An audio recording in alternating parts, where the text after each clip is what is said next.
அன்பான சகோதர சகோதரிகளே, அருமையான திருச்சபை மக்களே, உங்கள் யாவருக்கும் இயேசு கிறிஸ்துவின் இனிய நாமத்தினாலே தோத்திரங்களையும் ஈஸ்டர் வாழ்த்துக்களையும் நான் தெரிவித்துக் கொள்கிறேன். மெய்யாகவே நம்முடைய ஆண்டவர் மரணத்திலிருந்து அவர் உயிரோடு கூட எழுந்தார். உயிரோடு எழுந்த ஆண்டவரை இந்த நாளிலே நாம் உற்சாகமாக சோஸ்தரிப்போம். உற்சாகமாக அவரவர்கள் இருக்கிற இடத்துல பாடி மகிழ்வோம். ஆண்டுடைய நாம மகிமைக்கென்று யூத ராஜசிங்கம் உயிர்த்தெழுந்தார் என்ற பாடலை நாம் பாடி ஆண்டவரை துதிப்போம்.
அன்புக்குரியவர்களே, உங்கள் அனைவரையும் இந்த சமூக வலைத்தளங்களின் மூலமாக சந்திப்பதில் நான் பெரும் மகிழ்ச்சி அடைகிறேன்.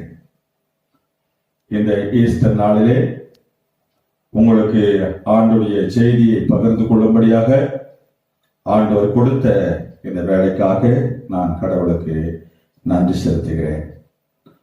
அன்பானவர்களே, இந்த நாள் நம்முடைய வாழ்க்கையிலே ஒரு முக்கியமான நாள்.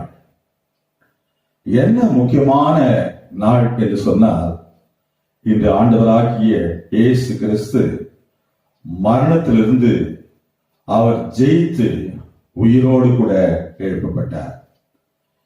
இந்த நாளை பற்றி சொல்லுகிற சமயத்தில் இந்த நாள் ஆறுதலின் நாள்,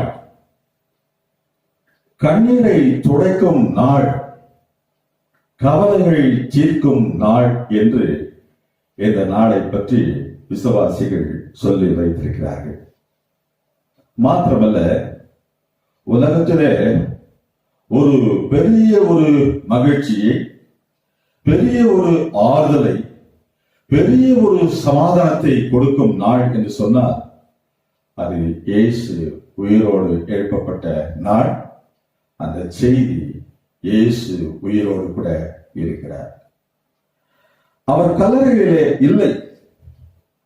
மரணம் அவரை கட்டி வைக்க முடியவில்லை. உயிர் தெழுந்து விட்டார்.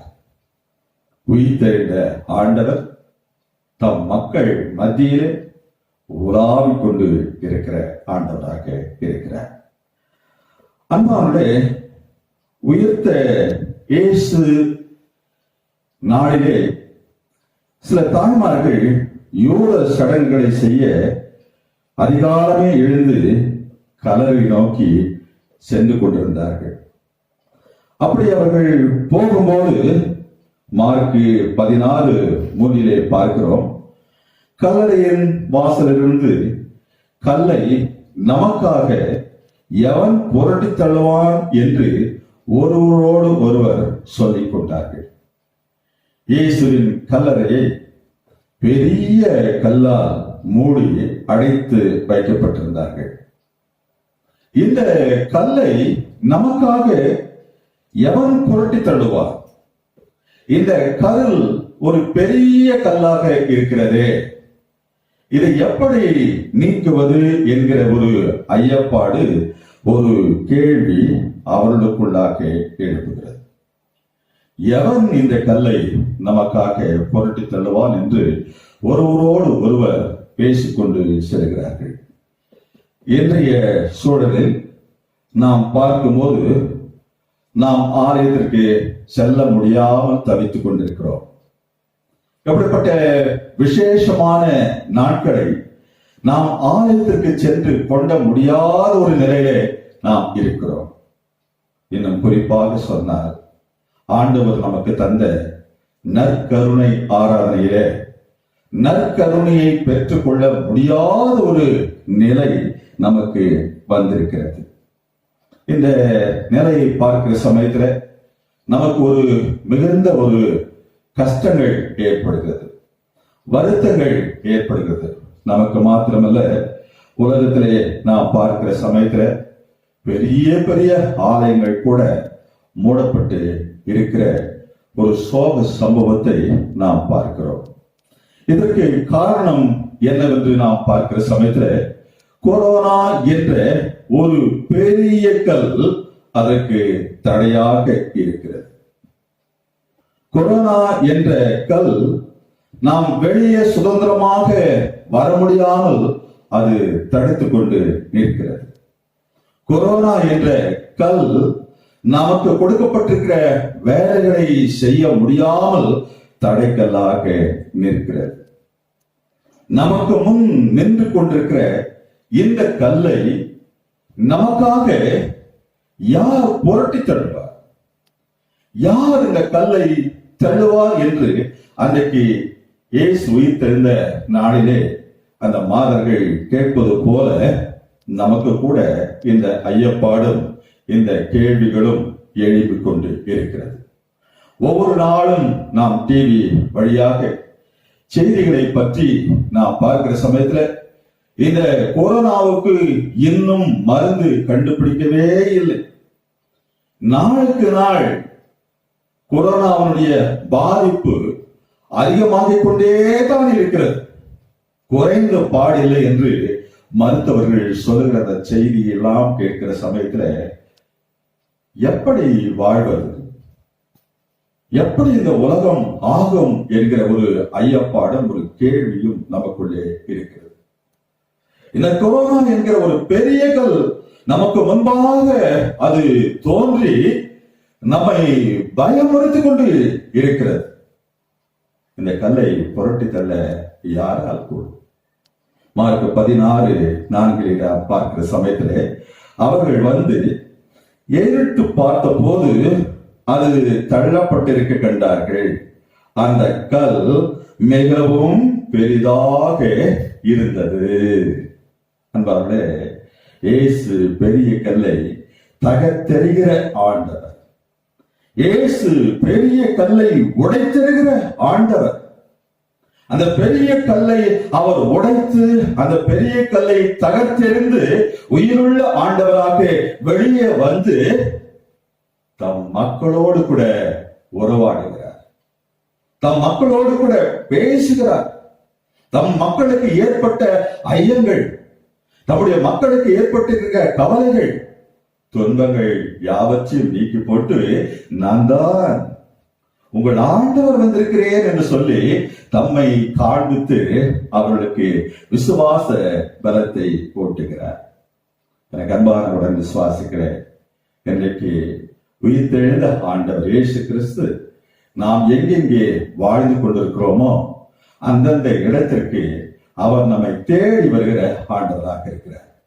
தேடி வந்து நமக்கு சமாதானத்தை கொடுக்கிற ஆண்டவராக இருக்கிறார். தேடி வந்து நம்மை பலப்படுத்துகிற ஆண்டவராக இருக்கிறார். அந்த ஆர்வத்துல நாம் மிகுந்த பற்று கொண்டு இருப்போமானால் நிச்சயமாக இந்த கல் தள்ளப்படும், நிச்சயமாக இந்த கல் உடைக்கப்படும். அது கடவுளால் தான் ஆகும் என்ற ஒரு நம்பிக்கையோடு விழித்திருப்போம், தனித்திருப்போம், விலகி இருப்போம். அரசாங்கம் கூறுகிற ஒவ்வொரு சட்டங்களுக்கும் ஒவ்வொரு வழிமுறைகளுக்கும் நாம் கட்டுப்பட்டு நடப்போம். நிச்சயம் ஆண்டவர் நமக்கு உதவி செய்வாராக. ஆமென். ஜெபம் செய்வோமாக. அன்பின் ஆண்டவரே, எங்களுக்காக மரணத்தை ஜெயித்தவரே, உயிரோடு இருக்கிற எங்கள் அருமை ஆண்டவர் இயேசு கிறிஸ்துவே, உமக்கு தோத்திரத்தையும் வாழ்த்துக்களையும் நன்றிகளையும் நாங்கள் தெரிவித்துக் கொள்கிறோம்.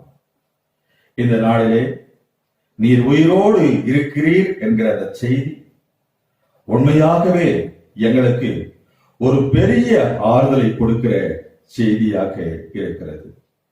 ஆண்டவரே, நீர் உயிர்த்தெழுந்த அந்த நல்ல நாளிலே உம்முடைய கல்லறைக்கு வருகிற அந்த தாய்மார்கள் நமக்கு முன்பாக இந்த பெரிய கல் இருக்கிறதே, இந்த பெரிய கல்லை யார் தகர்த்தெறிவார்கள் என்று ஐயத்தோடு பயத்தோடு அவர்கள் ஒருவருக்கொருவர் பேசிக்கொண்டு போனார்கள். ஆண்டவரே, அந்த கல்லை நீர் தகர்த்தெறிந்தீர், அந்த கல்லை நீர் உடைத்தெறிந்தீர். என்றைக்கும் ஆண்டவரே, நாங்கள் உங்களுடைய ஆலயத்திற்கு வர முடியாமல், உங்களுடைய ஆலயத்தில் வந்து எப்படிப்பட்ட விசேஷமான நாட்களை கொண்டாட முடியாமல் நாங்கள் தவித்துக் கொண்டிருக்கிறோம். ஆண்டவரே, நாங்கள் வீடுகளிலே முடக்கப்பட்டு, வீடுகளிலே நாங்கள் தங்கி, இன்னும் பல காரியங்களை செய்ய முடியாமல் மக்கள் தவித்துக் கொண்டு இருக்கிறார்கள். இந்த கொரோனா என்கிற அந்த பெரிய கல் அநேகருக்கு தடைக்கல்லாக இருக்கிறது, எங்களுக்கு தடைக்கல்லாக இருக்கிறது. இந்த தடைக்கல்லை யார் தகர்த்தெறிவார் என்கிற ஒரு கேள்வி, ஒரு பயம் உலகத்திற்கே வந்திருக்கிறது. ஆண்டவர், எங்கள் ஆண்டவர் இயேசு கிறிஸ்துவே, அன்றைக்கு நீர் உம்முடைய கல்லறைக்கு முன்பாக இருந்த அந்த பெரிய கல்லை தகர்த்தெறிந்தது போல, இதோ இந்த கொரோனா என்கிற அந்த பெரிய கல்லை கூட நீர் தகர்த்தெறிந்து நாங்கள் வாழ்க்கையிலே முன்னேறும்படியாகவும், நாங்கள் வாழ்க்கையிலே உமக்கு சாட்சியுள்ள மக்களாக இருக்கும்படி எங்களை காத்துக்கொள்ளும் பலப்படுத்தும். இந்த வேளையிலே எங்கள் திருச்சபையில் இருக்கிற ஒவ்வொரு மக்களுக்காகவும் ஒவ்வொரு குடும்பத்தாருக்காகவும் நாங்கள் வேண்டிக் கொள்வோம். இந்த நல்ல நாளிலே உயிர்த்தெழுந்த ஆண்டவர் ஒவ்வொருவரையும் சந்தித்து, ஒவ்வொருவரையும் ஆறுதல் படுத்தி, ஒவ்வொருவரையும் பலப்படுத்தி பாதுகாத்துக் கொள்ள வேண்டும் என்று வேண்டிக் கொள்வோம். விசேஷமாக ஓசூரிலே இருக்கிற செயின்ட் பால்ஸ் லுதரன் திருச்சபை மக்களுக்காகவும், அதே சமயத்தில் பெங்களூர் எலக்ட்ரானிக் சிட்டியிலே இயங்க வருகின்ற நல்மீட்பர் திருச்சபை மக்களுக்காகவும், இன்னும் எங்கள் ஐஎஸ் இருக்கிற எல்லா திருச்சபை மக்களுக்காக நாங்கள் வேண்டிக் கொள்வோம். ஒவ்வொருவரையும் நீர் சந்தித்து ஒவ்வொருவருக்கும் ஆறுதல் சொல்லும், ஒவ்வொருவரையும் பலப்படுத்தும், ஒவ்வொருவரையும் பாதுகாத்துக் கொள்ளும். உயிர்த்தெழுந்த இயேசுவின் இனிய நாமத்தினால் இந்த மன்றாட்டை எடுக்கிறோம் பரமபிதாவே, ஆமென். நம்முடைய ஆண்டவராகிய இயேசு கிறிஸ்துவின் கிருபையும் கடவுளின் அன்பும் பரிசுத்த ஆவியாருடைய ஐக்கியமும் பாதுகாப்பும் வழிநடத்துதலும் ஆண்டுடைய பிள்ளைகளே, ஆண்டுடைய குடும்பத்தாரே, உங்கள் அனைவரோடும் என்றும் என்றும் சதா காலங்களிலும் நிலைத்திருந்து காப்பாராக. ஆமென். என் ஆத்மாவே கர்த்தரை ஸ்தோத்திரி, என் முழு உள்ளமே ஒரு பரிசுத்த நாமத்தை ஸ்தோத்திரி. என் ஆத்மாவே கர்த்தரை ஸ்தோத்திரி, அவர் செய்த சகல உபகாரங்களை மறவாதே. ஆமென்.